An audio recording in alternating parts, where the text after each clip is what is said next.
Good morning. Ngasigi video happy yeminarase ko ma'am ado ngasi je yumja kaisha numit ko yumja kaisha gi color se asang bam di leijare ko aduga akogi angel numbers in ko 104 ko haidi lucky number hai tare ko nomagi oina lucky number angel numbers se oi thangba side te gadam ni ko haidi sidadi haidi bracelet ki nupa gi nupi gi du admine leitre ko haidi oi da siba ye ta siba na ado sigina haidi oi da loinama ibiga da ba hai tare ko 104 se ko 104 se oi se receiving gi keno neba adona oi chida oina keno to biro ibiro ko number se ko hamba da card se keno to minara se ko gi ko 3 cards ka tang lothok jarage ko duga ai timing so hai jarage ngasi gi oina chile ko gi 3 cards se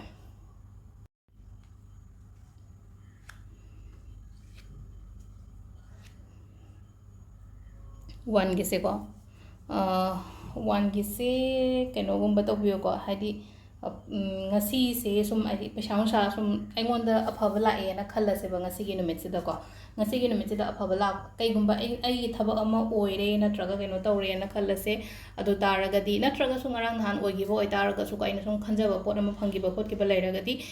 kitang isha ai gi side tagi charity gumba khatang to bi ba charity to ba hadi kitang leitaba lairaba mi ama ta hadi aina mating ama pibi ba ko piba adu ni ko hadi imung manungi mari mata gi da na te ko hadi charity to ba haraga di atopa mi lejadaba mi ama da pibiyo haibane ba hadi imung manungi masen da pis hadi piba yabra ta hang ko ya ya te ko keno da to bi ga da ba hadi mi to toina to bi ga da ba ko ani suba se namu ko hadi haji ngasi gi oina haraga di ko yamna low feel to ba ko pa emotionally down oiba khotpa hai tara ko hadi pukning nungsiba khopa dumaina khara phawe ko ado sida phaw matam sida ko